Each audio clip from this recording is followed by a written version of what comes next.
नमस्कार दोस्तों, आज की कहानी एक हास्य कथा है जो एक भक्ति कहानी भी है। हम जानेंगे कैसे हो पाया गणेश जी का विवाह इस कहानी में। गणेश जी का विवाह किससे और कैसे हुआ, उनके विवाह में क्या रुकावटें आईं। भगवान शिव और देवी पार्वती के पुत्र गणेश जी की पूजा सभी भगवानों से पहले की जाती है। प्रत्येक शुभ कार्य करने से पहले इन्हें ही पूजा जाता है। गणेश जी को गणपति के नाम से भी जाना जाता है क्योंकि ये गणों के देवता है और इनका वाहन एक मूषक होता है। ज्योतिषी विद्या में गणेश जी को केतु का देवता कहा गया है।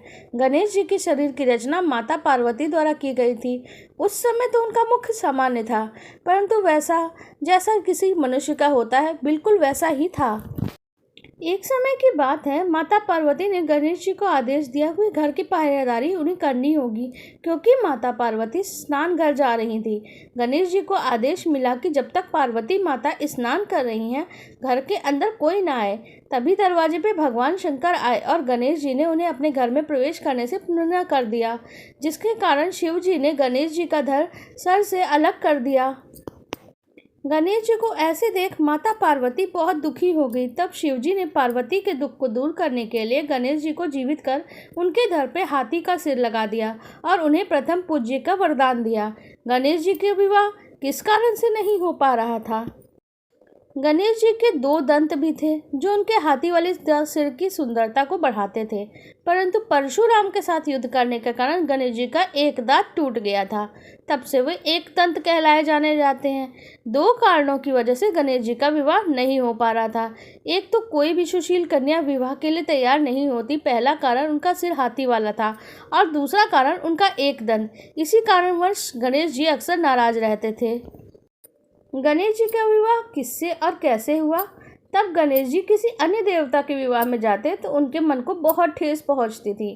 उन्हें ऐसा लगता अगर उनका विवाह नहीं हो पा रहा तो वो किसी और का विवाह कैसे होने दे सकते हैं। तो उन्होंने अन्य देवताओं के विवाह में बाधाएं डालना शुरू कर दिया। इस काम में गणेश जी की सहायता उनका वाहन मूषक करता था। वह मूषक गणेश जी के आदेश का पालन करता और विवाह के मंडप को ही नष्ट कर देता, जिससे विवाह के कार्य में रुकावट आती थी और गणेश जी और चूहे की मिली भगत से सारे देवता परेशान हो जाते और शिव जी को जाकर अपनी गाथा सुनाने लगे। परंतु इस समस्या का हल शिव जी के पास भी नहीं था, तो शिव पार्वती ने उन्हें बोला इस समस्या का निवारण ब्रह्मा जी कर सकते हैं। यह सुन के सभी देवतागण ब्रह्मा जी के पास गए। तब ब्रह्मा जी योग में लीन थे। कुछ देर बाद देवताओं के समाधान के लिए योग में से दो कन्याएं रिद्धि और सिद्धि प्रकट हुई। दोनों ब्रह्मा जी की मानस पुत्री थी। दोनों पुत्रियों को लेकर ब्रह्मा जी गणेश जी के पास पहुंचे और बोले इनको आपको शिक्षा देनी है। शिक्षा देने के लिए गणेश जी तो तैयार हो गए और जब भी चूहे द्वारा गणेश जी के पास किसी के विवाह की सूचना आती थी तो रिद्धि और सिद्धि उनका ध्यान भटकाने के लिए कोई ना कोई प्रसंग छेड़ देती और ऐसे करने से हर विवाह बिना किसी बाधा के पूर्ण हो जाता।